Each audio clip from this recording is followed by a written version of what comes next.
அஸ்ஸலாமு அலைக்கும் வரஹ்மத்துல்லாஹி வபரகாத்துஹு. தினமும் ஒரு ஹதீஸ்.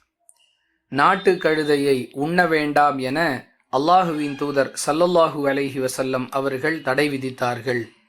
அறிவிப்பவர் இப்னு உமர் ரதியல்லாஹு அன்ஹு. நூல் புகாரி, ஹதீஸ் எண் 4218. அன்பிற்குரிய அல்லாஹுவின் நல்லடியார்களே, எவற்றையெல்லாம் உண்ண வேண்டும், எவற்றையெல்லாம் உண்ணக்கூடாது என்று இஸ்லாத்தில் தனித்தனியாக பட்டியல் சொல்லப்படவில்லை.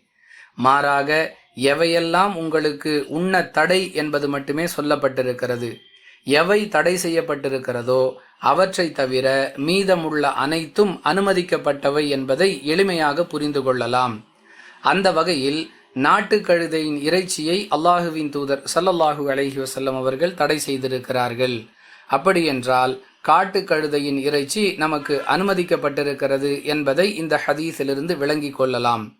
அன்பானவர்களே, சர்ச்சைக்குரிய கேள்விகளாக பெரும்பாலும் உணவு தொடர்பான கேள்விகளே மக்களிடம் மிகைத்திருக்கும்.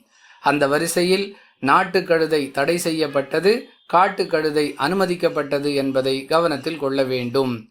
காட்டு கழுதையை ஒவ்வொருவரும் சாப்பிட்டே ஆக வேண்டும் என்பது இதன் பொருள் அல்ல. மாறாக அது உண்ணுவதற்கு அனுமதிக்கப்பட்டது என்பதே இதன் கருத்து. வாஹிரு தஅவானா அனில் ஹம்துலில்லாஹி ரப்பில் ஆலமீன். அஸ்ஸலாமு அலைக்கும் வரஹ்மத்துல்லாஹி வபரகாத்துஹு.